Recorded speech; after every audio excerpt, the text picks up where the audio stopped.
ഞാൻ മത്സ്യ കച്ചവടത്തിന് പോണതാണ്. ഞങ്ങളൊക്കെ ജീവിതം കടലുകൊണ്ടാണ്. വേറൊരു ജീവിതം നമുക്കില്ല.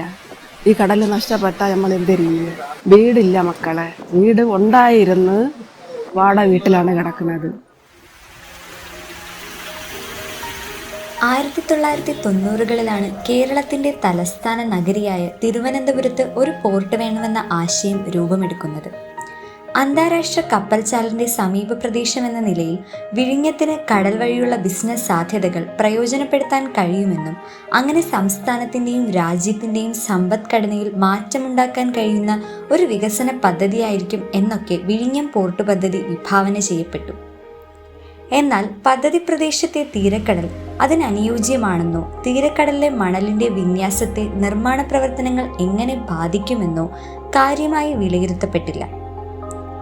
സംരക്ഷിത മേഖലയായി കരുതേണ്ട വെഡ്ജ് ബാങ്ക് സമീപ മേഖലയായതുകൊണ്ടും ഇവിടുത്തെ സമ്പന്നമായ ജൈവ വൈവിധ്യം കൊണ്ടും നൂറ്റാണ്ടുകളായി കടൽപ്പണി ചെയ്ത് ജീവിക്കുന്ന മുക്കുവരുടെ തൊഴിൽ ജീവിതത്തെയും കടൽ സമ്പത്തിനെയും പദ്ധതി എങ്ങനെ ബാധിക്കുമെന്നുള്ള ചിന്തകൾക്കും വലിയ പ്രാധാന്യം നൽകിയില്ല. ഞാൻ പറഞ്ഞ ജനറൽ കാര്യമാണ്. എനിക്കുണ്ട് വീട്, പെങ്ങൾക്കുണ്ടോ? ഇല്ല. അപ്പോൾ ഞാൻ എന്ത് ചെയ്യണം? ഞാൻ നിൽക്കണം. പെങ്ങൾക്ക് നിനക്കും വേണം വീട് എന്ന് ഞാൻ പറയണം. ഇതെല്ലാം ഞാൻ എൻ്റെ കഴിഞ്ഞല്ലോ, ഞാൻ പോകാണ്. ഇപ്പം നിൻ്റെ ആര് നോക്കാനാണ്? നിൻ്റെ ആര് നോക്കും? മന്ത്രി നോക്കുന്നുണ്ട്. മന്ത്രി കാറിൽ പറക്കാണ് മാസത്തോറും 30 ആവശ്യം മന്ത്രി പറക്കാണ്. നിൽക്കട്ടോ, മന്ത്രി അങ്ങ് പോവാണ്, UK പോവാണ്. ഒന്ന് മനസ്സിലാക്കണം. ഇതുമായിട്ട് ബന്ധമുള്ള ആളെ വിളിച്ചിട്ട് ചർച്ച കാണാം. വിളിക്കും. ഓണത്തിന് കൊടുത്തു 15 കോടിക്കിട്ട്. ഓണം മാത്രമേ ഉള്ളൂ, വേറെ ഒന്നും ഇവനില്ലേ. എത്ര? 15 കോടി. ആരുടെ പേർക്കാണ്? എൻ്റെ പേർക്കുണ്ട്. ഞാൻ അടയ്ക്കേണ്ടി വരും, ടാക്സ് അടയ്ക്കേണ്ടി വരും. അപ്പോൾ എന്ത് ചെയ്യണം? ഓണമുണ്ട്, ക്രിസ്മസ് ഉണ്ട്, ഈസ്റ്റർ ഉണ്ട്. നമ്മൾ കാര്യം ചെയ്യണം. ഞങ്ങളുടെ വീടുകൾ 20 ലക്ഷത്തിന് 25 ലക്ഷത്തിന് വെച്ചതാണ്. 1000-1500 സ്ക്വയർ വീട്. ഞങ്ങളുടെ വീട്ടിൽ ഉണ്ടായിരുന്ന 2000 ലിറ്ററിന്റെ ടാങ്ക് വെള്ളം പിടിക്കാൻ വേണ്ടി ഞങ്ങളുടെ ഭർത്താക്കന്മാർ ഈ കടലിൽ പോയി ഇങ്ങനെ ഈ മണ്ണിൽ ഇങ്ങനെ പൊങ്ങി വന്നാൽ ഈ നാസിയിൽ വരെ ഈ ഉപ്പ് വെള്ളവും മണ്ണും കയറും. ജീവിക്കും ആരെങ്കിലും, പക്ഷെ ഞങ്ങളുടെ മത്സ്യത്തൊഴിലാളികൾ ജീവിക്കും. ഈ നാസിയിൽ മണ്ണും ഉപ്പ് വെള്ളവും കയറിയാണ് അവർ ജീവിക്കുന്നത്. ഈ കാശ്, ഓരോ ചില്ലി കാശുകൾ അവരുടെ വേർവയാണ്, അവരുടെ ജീവനാണ്. ഈ ലോകത്തിൽ ഇത്രയും ജോലികൾ ഉണ്ടായിരുന്നിട്ടും ഞങ്ങളുടെ മത്സ്യത്തൊഴിലാളികളുടെ ജോലി കറണ്ട് പോകുന്നത് പോലെയാണ്. അവർ വൈകുന്നേരം ടിഫൻ ബോക്സിൽ ചോറും കൊണ്ടുപോകും. രാവിലെ 7 മണിക്ക് മുമ്പ് വീട്ടിൽ വന്നാൽ അതെൻ്റെ ഭർത്താവും. 7 മണി കഴിഞ്ഞ് 8 മണിയാകുമ്പോൾ അതിൻ്റെ ബോഡി പോലും കിട്ടൂല. ബോഡി പോലും കിട്ടാത്ത ഒരു ജോലിയാണ് ഞങ്ങളുടെ മത്സ്യത്തൊഴിലാളികളുടെ ജോലി. പ്രധാനമായും മത്സ്യത്തൊഴിലാളികളുടെ ചില പ്രശ്നങ്ങൾ പരിഹരിക്കണം എന്നുള്ളതാണ് പ്രധാന ആവശ്യം. തുറമുഖത്തിൻ്റെ കാര്യത്തിൽ വളരെ വ്യക്തമായിട്ട് തന്നെ UDF നിലപാട് പ്രതിപക്ഷ നേതാവ് വന്നത് ഞങ്ങൾ നിർത്തിവെക്കണമെന്നോ അതിനെക്കുറിച്ച് ഞങ്ങൾ ഇതുവരെയും ഇവിടത്തും പറഞ്ഞിട്ടില്ല. പക്ഷേ ഇതിനകത്ത് 7 ആവശ്യങ്ങൾ ഉന്നയിച്ചിട്ടുണ്ട്. അതിലൊന്ന് മാത്രമാണ് നിർത്തിവെക്കുന്നത്. ബാക്കി 6 ആവശ്യങ്ങളുടെ മേലെ കൃത്യമായ തീരുമാനങ്ങൾ സർക്കാർ ഭാഗത്തുനിന്ന് ഉണ്ടാകാത്തത് കൊണ്ടാണ് ഈ സമരം നീണ്ടുപോകുന്നത്.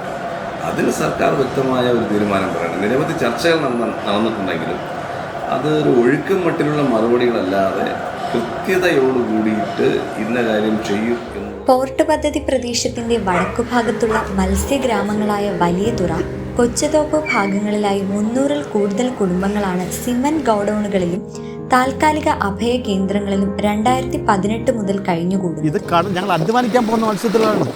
ഞങ്ങൾക്ക് വേറെ ഒരു ജീവിതം അറിഞ്ഞുകൂടാ. കടലില്ല ഞങ്ങൾക്ക് അറിഞ്ഞുകൂടാ. ഈ കടലിൽ പോകണം. ഞങ്ങൾക്ക് ഈ അന്നൊന്ന് പോയി അധ്വാനിച്ചിട്ട് വരാനുള്ള ഈ സൗകര്യം ഒരുക്കി തരാത്ത ഗവൺമെൻറ് പിന്നെ ആർക്ക് വേണ്ടിയാണ് നിൽക്കുന്നത്? വലിയതുറയിലെ സിമന്റ് ഗോഡൌണിൽ 68ഓളം കുടുംബങ്ങളിലെ 200-ലധികം മനുഷ്യർ തിങ്ങി ഞെരുങ്ങി താമസിക്കുന്നു. ഉണ്ണേണ്ടതും ഉറങ്ങേണ്ടതും ഉണ്ണാനുള്ള വകകൾ വച്ചുണ്ടാക്കേണ്ടതും കുട്ടികളിരുന്ന് പഠിക്കേണ്ടതും വസ്ത്രം മാറേണ്ടതും വിശ്രമിക്കേണ്ടതുമൊക്കെ ഈ ചതുരത്തിനുള്ളിൽ തന്നെയാണ്. 6 വർഷത്തോളമായി സിമന്റ് പൊടി ഇപ്പോഴും മാറിയിട്ടില്ലാത്ത ഗോഡൌണിൽ താമസിച്ചു വരുന്ന കുടുംബങ്ങളുമുണ്ട്. 2 മാസം മുതൽ 9 മാസം വരെ പ്രായമുള്ള 5ഓളം കൈക്കുഞ്ഞുങ്ങൾ, ആവശ്യത്തിന് വായുസഞ്ചാരമില്ലാത്ത തകര ഷീറ്റുകൾ കൊണ്ട് മറച്ച ക്യാബിനുകൾക്കുള്ളിൽ അന്തസ്സോടെ ആരോഗ്യകരമായ ചുറ്റുപാടിൽ ജീവിക്കാനുള്ള അവകാശം പോലും നിഷേധിക്കപ്പെട്ട് കഴിയുന്നുണ്ട്. രോഗികളായവരും വയസ്സായവരും ഗർഭിണികളും 25ഓളം സ്കൂൾ കുട്ടികളും അടങ്ങുന്ന ഈ ക്യാമ്പിലെ അന്തേവാസികൾക്കായി 4 ടോയ്ലറ്റുകൾ മാത്രമാണ് ഉപയോഗയോഗ്യമായിട്ടുള്ളത്. നിർമ്മാണം ആരംഭിച്ചത് UDF ഗവൺമെൻറ് കാലത്താണ്, ഉമ്മൻചാണ്ടി മുഖ്യമന്ത്രിയായിരിക്കുമ്പോൾ. തുറമുഖ നിർമ്മാണത്തിൻ്റെ സമയത്ത് തന്നെ മത്സ്യത്തൊഴിലാളികളും തീരദേശ ജനതയും ഈ സീ വാള് കെട്ടുമ്പോൾ ഉണ്ടാകുന്ന തീരശോഷത്തെക്കുറിച്ച് മുൻകൂട്ടി പറഞ്ഞിരുന്നു, ഉത്കണ്ഠ പ്രകടിപ്പിച്ചിരുന്നു. അന്നത്തെ മുഖ്യമന്ത്രി അവരുമായി നിരന്തരമായ ചർച്ചകൾ നടത്തി. അങ്ങനെ ഒരു സാധ്യത ഉണ്ടായാൽ ആ സാധ്യത അതിനെ അഡ്രസ്സ് ചെയ്യുന്നതിന് 474 കോടി രൂപയുടെ ഒരു പദ്ധതി പ്രഖ്യാപിച്ചു, റീഹാബിലിറ്റേഷൻ. അത് ഗവൺമെൻറ് ഉത്തരവിറങ്ങി. വിഴിഞ്ഞത്തെ സമരവുമായി ബന്ധപ്പെട്ട് അവർ ഉയർത്തിയ 7 ആവശ്യങ്ങളിൽ 5 ആവശ്യങ്ങളും ഗവൺമെൻറ് അംഗീകരിച്ച് നടപ്പിലാക്കി വരികയാണ്.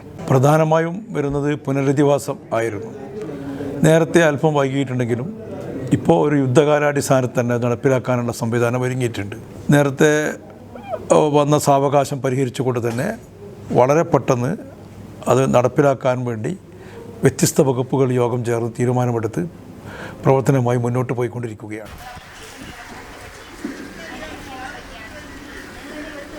പക്ഷേ ഞങ്ങളുടെ തീരദേശത്ത് ഞങ്ങളുടെ സഹോദരന്മാർ പൂന്തറ മറ്റേ മുതലപ്പുഴി അങ്ങോട്ടുള്ള ആ ഭാഗത്തേക്ക് വിഴിഞ്ഞത്തിൻ്റെ അങ്ങോട്ടുള്ള ഭാഗത്തുള്ള പണ്ട് ഞങ്ങൾ ഓടിക്കളിച്ച കടപ്പുറങ്ങളുണ്ട്, വീടുകൾ നഷ്ടപ്പെട്ടു. അപ്പോൾ ഇതിനൊക്കെ ഇവർ എന്താണ് ഇതിൻ്റെ മറുപടി ചെയ്യേണ്ടതെന്ന് വെച്ചാൽ അത് ചെയ്തിട്ട് ഹാർബർ പണി ചെയ്യട്ടെ. നമുക്ക് തടസ്സം ഏതൊരു തടസ്സമല്ല.